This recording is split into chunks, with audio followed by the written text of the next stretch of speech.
media begitu viralnya, dan bahkan itu beritanya menjadi ada sesuatu yang berbeda gitu kan. Nah, sebetulnya pasien ini adalah pasien yang lahirnya di rumah sakit luar, tidak lahir di RSAP Harapan Kita. Nah, kemudian pasien ini lahir memang ada kelainan dengan atresia usus halus dan sudah dilakukan operasi di rumah sakit lain. Kemudian dengan operasi ini memang ada kondisinya adalah ususnya pendek.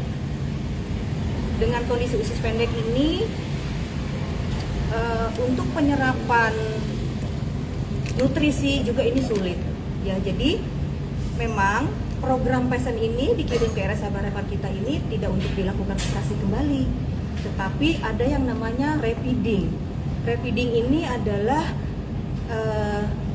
feses yang keluar ini ditampung selama 3 jam, kemudian yang cairnya diambil kembali, dimasukkan kembali. Harapannya adalah cairan elektrolit, kemudian dan lain-lain itu bisa terserap.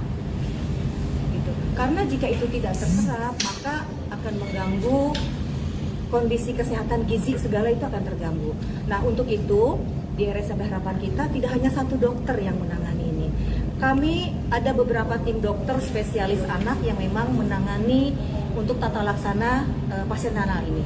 Selain dokter bedah anak, kemudian ada dokter anak spesialis metabolik, nutrisi dan metabolik. Kemudian ada dokter anak subspesialis infeksi. Selain itu juga ada tim dari ICU. Nah, tim ICU ini ada beberapa dokter yang memang menangani ini. Tim medis ini adalah berkolaborasi bagaimana kita mengupayakan dengan optimal agar si pasien ini perawatannya kita dapat berjalan dengan baik. Harapannya adalah kesembuhan. Itu yang bisa kami sampaikan. Oke, yang bisa saya sampaikan adalah gini. Ini kebetulan kami adalah rumah sakit vertikal, rumah sakit tipe A yang rujukannya adalah rujukan terakhir. Di mana biasanya kasus-kasus yang dikirim ke kami adalah kasus yang sudah berat, termasuk Dedek Lanala ini. Kondisinya ini adalah sudah kondisi yang sangat berat. Kemudian dengan kondisi seperti itu, kemudian dengan terjadi infeksi yang sudah menyeluruh di tubuhnya pasien ini, kecenderungan untuk terjadi perdarahan sangat tinggi. Bisa terjadi perdarahan. Kemudian nutrisinya banyak cairan yang keluar, tidak terserap oleh tubuh, itu sehingga berat badan pun sulit naik. Kemudian bisa terjadi di gangguan hati. Kemudian dengan terjadi gangguan hati maka akan timbul kuning. Selain itu, jika memang terjadi perdarahan, ini masalah-masalah lain bisa timbul. Mungkin bisa terjadi kejang dan lain-lain. Berarti itu bukan semata-mata oleh susu, tapi oleh infeksi yang sebelumnya sudah terjadi. Itu dari pihak rumah sakit. Susu bukan salah satu penyebab bahwa pasien ini masuk ICU. Informasi dari tim medis kami disampaikan bahwa pasien masuk ICU ini memang karena kondisi pasien yang sudah sangat berat kondisi penyakitnya. Oke. Mungkin nanti teman-teman media bisa googling yang namanya kelainan Short Bowel Syndrome. Prognosanya seperti apa dari kondisi ini bisa nanti teman-teman media lihat kembali ya. Karena kami juga ingin bahwa masyarakat itu paham loh. Mungkin dengan seperti ini nanti masyarakat bisa teredukasi bahwa sebetulnya kondisi Dedek Lanala itu seperti apa sih. Kami dari pihak rumah sakit berupaya secara maksimal, secara optimal. Untuk itu sampai saat ini kami tetap mengupayakan untuk tata laksana pengobatan yang sangat baik. Kalau kami yang memang posisinya di rumah sakit kami paham dengan itu ya. Nah, tetapi kalau untuk orang tua pasien yang memang dia tidak paham dengan medis, sebetulnya sih itu wajar bahwa orang tua itu menganggap oh ini kejam, oh ini perdarahan. Tetapi kami punya tata laksana, kami punya SOP untuk bisa menilai itu. Jadi tim perawat kami, tim medis kami itu ada SPO-nya bahwa ini darah atau bukan, bahwa pasien masuk ke ICU itu kalau menurut orang tua ini adalah gara-gara perawat, tapi sebetulnya bukan itu. Yang membuat pasien sampai ke ICU ini adalah memang kondisi kesehatan medisnya, kondisi sakitnya yang sangat berat. Bu, berarti kalau misalkan keluarga ada yang merasa kejanggal ketika dirawat, itu harusnya seperti apa sih Bu yang dilakukan oleh keluarga pasien ke rumah sakit, konfirmasi langsung atau seperti apa? Ya, karena gini, di rumah sakit ini memang kami melibatkan orang tua di dalam perawatan di pelayanan. Tujuannya apa? Jadi ketika itu si pasien sakit, anak itu sakit, bonding dengan orang tua tetap terjaga. Jadi tetap terjalin dengan orang tua, hubungan dengan orang tua tetap terjalin.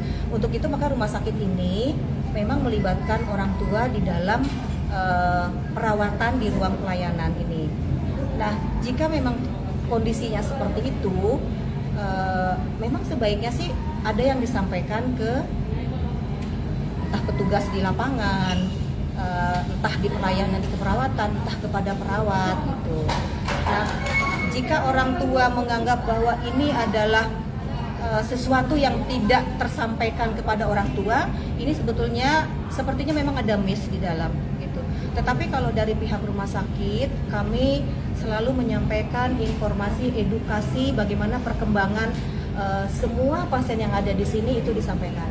Kalaupun misalnya orang tua tidak datang, kami akan menyampaikan, tim medis kami akan menyampaikan melalui telepon bahwa itu sebetulnya ada SOP-nya untuk itu. Ketika si ibu menyampaikan, oh tadi kejang, misalnya matanya ke atas, pada saat perawat masuk tidak kelihatan itu. Nah, dengan kondisi seperti itu, maka tim medis atau tim tenaga kesehatan ini harus melihat dulu, betul nggak tadi kejang? Karena mungkin bisa saja sebetulnya itu bukan kejang. Untuk membuktikan itu kejang atau tidak, nah itu perlu diobservasi dulu. Kalau memang itu si perawat sudah melihat, oh benar ternyata kejang, tidak menutup kemungkinan perawat ini memang harus melakukan hal itu kepada dokter. Oh, berarti perawat awalnya mengira itu memang bukan kejang. Harus diobservasi dulu. Pas kondisi itu mengiranya. Pada saat si ibu memberitahu bahwa itu menurut versi ibu adalah kejang, tetapi pada saat ibu memberitahu itu tidak pada saat kejadian itu di depan perawat. Sampaikan begini ya, ini rumah sakit ini adalah rumah sakit vertikal, rujukan terakhir. Kemudian memang rumah sakit ini juga menjadi rujukan BPJS. Kami juga ada kerjasama dengan BPJS untuk itu. Dan pasien-pasien yang dikirim ke kami ini, ke rumah sakit ini adalah memang dengan kondisi yang sudah sangat parah. Sehingga tata laksananya pun akan berbeda. Kemudian terapi pun akan berbeda. Nah, untuk BPJS ini kan menerapkan yang namanya inasi bijis, paket inasi bijis. Nah, di dalam paket inasi bijis ini ada misalnya seperti obat-obatan itu memang ada pakemnya, ada yang namanya dia masuk di dalam formularium nasional tidak obat itu. Nah, karena rumah sakit ini akan berbeda dengan rumah sakit tipe B. Ketika rumah sakit tipe B memang bisa hanya dengan obat A, mungkin di rumah sakit RSAB yang sudah kasusnya berat tidak bisa dengan obat A, harus dengan obat yang lain. Satu lagi Bu, dengan kondisi pasien saat ini seberapa besar sih Bu kemungkinan dia bisa sembuh? Nah, kalau kaitannya dengan itu, mungkin nanti akan dijelaskan lebih lanjut oleh tim medis kami ya. Gitu. Karena sampai saat ini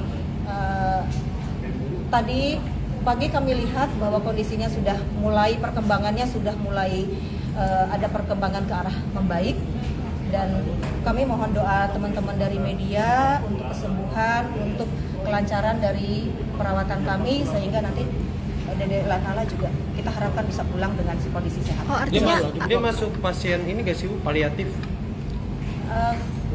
Saat ini